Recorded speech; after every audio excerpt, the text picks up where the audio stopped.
ngwa na ọkwa osibiri de a na-ekwu na ọka wunyere ọrụ chụrụ ọkpara bụ wunye ọ na-agba ihe na-ebe ebe a ihe a ndị anyị fọrọkọta juru ụlọ ọrụ ebe na ndụ Fulani herdsmen ka ekpu onye a ka esi eke ya Anambra niile ebe nke a na-akpọta na n'ọka etiti eziokwu ahizi ụmụazị Igbo na-adapụta n'ọka etiti guys ụmụazị ju si na nke agaghị eme ha mara ebe si buru ndị a si bichiekwa ha azụ onye revice efere moto a na-atụ na biko nke na ihe a ji isi kote na dis country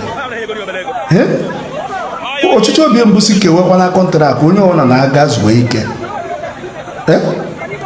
ndị Fulani onwe nke ka a na-ekpugharị ọpụpụ na-ekpobatasịrị ndị mmadụ na communities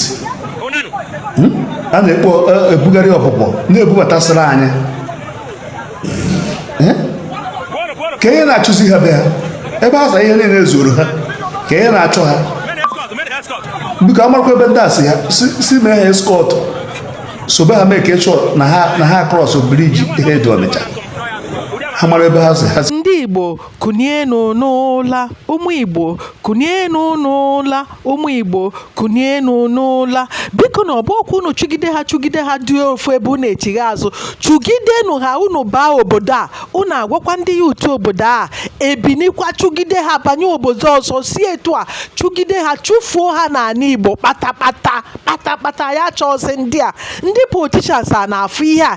dị ya mma kịta 2027 election ndị mmadụ a na-anwụ Fulani a na-abata ala Igbo na Occupy 2027 otoro na kịtịkpa ya gbario ndị Igbo politicians niile ndị ala election bụ ihe dị unu mkpa enwụcha ndị Igbo niile nwụcha kedu ndị unu ga-achị